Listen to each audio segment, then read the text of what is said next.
Hey guys, हमारा परिचय तो जानते ही हैं आप लोग। और ये है मिर्जापुर सीजन 1 का फास्ट फॉरवर्ड रिकैप।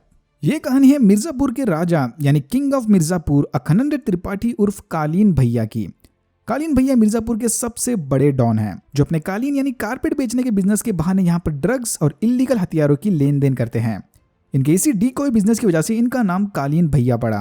कालीन भैया की फैमिली में शामिल है उनके पिताजी सत्यानंद त्रिपाठी, एक बेटा फूलचंद उर्फ मुन्ना भैया और इनकी कभी ना सेटिस्फाई होने वाली बीवी बीना। सब कुछ ठीक चल रहा था, बट फिर अचानक कालीन भैया के बेटे मुन्ना भैया एक शादी में जाकर एक्सीडेंटली दूल्हे को ही उड़ा देते हैं। पता नहीं ये बंदूक लेकर बारात में नाचने वाला ट्रेंड कब खत्म होगा। अपने बेटे को इंसाफ दिलाने इस मरे हुए दूल्हे के पेरेंट्स रमाकांत पंडित नामी लॉयर से मदद मांगते हैं। रमाकांत की फैमिली में शामिल है उनकी पत्नी और 3 बच्चे, गुड्डू, बबली और डिम्पी। बस आगे की सारी कहानी इन्हीं 2 फैमिली से कनेक्टेड है। कालीन भैया अपने पुराने दुश्मन रतिशंकर के प्रॉब्लम को सुलझाने में बिजी हैं, इसीलिए वो मुन्ना को बोलते हैं कि उस दूल्हे के मर्डर वाले प्रॉब्लम को तुम खुद ही सॉल्व कर लेना। फिर मुन्ना सीधा रमाकांत के घर जाकर उसे बंदूक दिखाकर धमकाता है। गुड्डू मुन्ना की बहुत रिस्पेक्ट करता था, बट अगर पापा को बंदूक दिखाओगे तो कोई भी पेल ही देगा ना। फिर क्या था, गुड्डू और बबलू मिलकर मुन्ना और उसके आदमियों को मारकर वहां से भगा देते हैं। जैसे ही कालीन भैया को इस बात की खबर लगती है, वो फौरन अपने साथी मकबूल को भेजकर गुड्डू और बबलू को अपने घर बुलवाते हैं।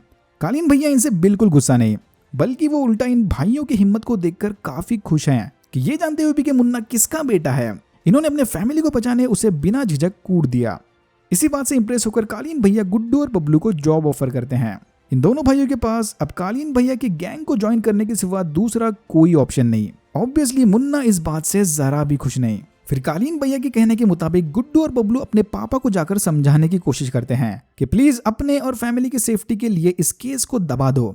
तो ये हो गए कहानी के हीरो और विलन्स। अब बात करते हैं इसके हीरोइंस के बारे में। गुड्डू को अपनी बहन की फ्रेंड स्वीटी बहुत पसंद है, बट उससे बात करने में फटती है इसकी। मुन्ना को भी स्वीटी बहुत पसंद है, बस वो उसे बिल्कुल भाव नहीं देती। स्वीटी, उसकी छोटी पढ़ाकू बहन गोलू, गुड्डू, बबलू और मुन्ना ये सारे लोग एक ही कॉलेज में पढ़ते हैं। स्वीटी के पिताजी कालीन भैया के इशारों पे नाचने वाले करप्ट पुलिस ऑफिसर हैं। अब इनके पिताजी तो मानने से रहे, इसलिए गुड्डू और बबलू जाकर उस दूल्हे के पेरेंट्स को डरा धमकाकर उनसे केस पीछे लेने को कहते हैं। कालीन भैया से बदला लेने रतिशंकर मुन्ना की सुपारी देता है, बट मुन्ना इस हमले से बच जाता है। इधर हम समझ जाते हैं कि ये रतिशंकर भी एक नंबर का सन की गैंगस्टर है। रतिशंकर के बेटे शरद को अपने पापा के बिजनेस में कोई इंटरेस्ट नहीं, बट इसका मानना है कि अगर त्रिपाठी से वाकई में बदला लेना है तो उनके मिर्जापुर से बाहर निकलने का वेट करो। इनकी त्रिपाठी परिवार से सालों पुरानी दुश्मनी है और आगे भी लंबा चलेगी। गुड्डू और बबलू को हथियारों का बिजनेस एक्सपांड करने का काम मिलता है। कालीन भैया वहां के लोकल पॉलिटिशियन जेपी यादव के लिए इलेक्शन फंड्स का इंतजाम करने मिर्जापुर के बाहर जाते हैं। वापसी के वक्त इनके ऊपर रतिशंकर की गैंग हमला कर देती है।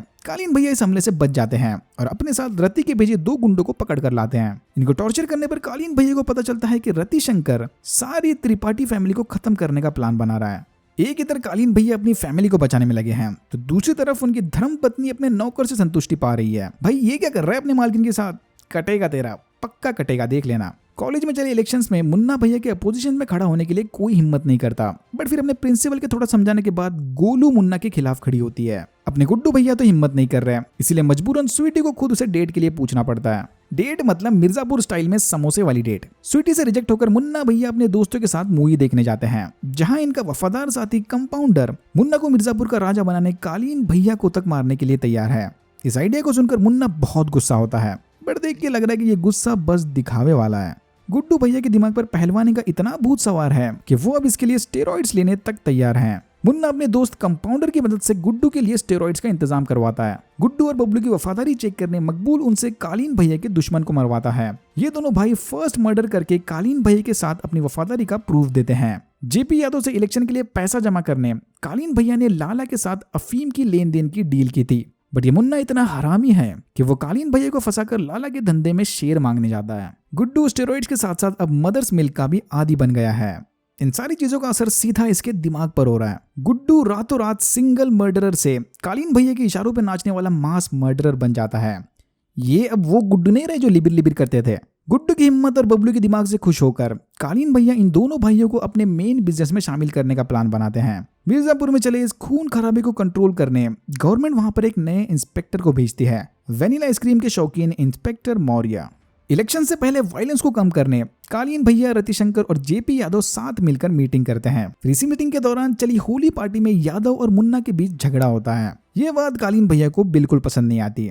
मामला शांत होने के बाद यादव को ऐसा लगता है कि कालीन भैया ने अपने बेटे की साइड लेकर इसकी सरेआम बेइज्जती कर दी। फिर यादव और रतिशंकर साथ मिलकर कालीन भैया को गिराने का प्लान बनाते हैं। यादव को तो बस पैसे से मतलब है, अब चाहे वो कालीन भैया से आए या रतिशंकर से, क्या फर्क पड़ता है। गोलू की इलेक्शन रैली में कुछ गुंडे उस पर हमला कर देते हैं, जिसके बाद बबलू अपनी बंदूक निकालकर सबको वहां से भगा देता है। गोलू को बबलू का ये वायलेंस जरा भी पसंद नहीं आता। गुड्डू और बबलू से जेलस फील करके मुन्ना भैया उनकी बहन को उठा लेते हैं। बट इससे पहले कि इनके बीच कोई लड़ाई हो, मकबूल वहां पर आकर सबको कालीन भैया के पास लेकर जाता है। मुन्ना भैया ऑलमोस्ट निपटने वाला था इधर। कालीन भैया इनके बीच चले लड़ाई को किसी तरह सुलझा लेते हैं, but the bomb has been planted. सब लोग एक दूसरे की बैंड बजाने बस अब सही मौके का इंतजार में है।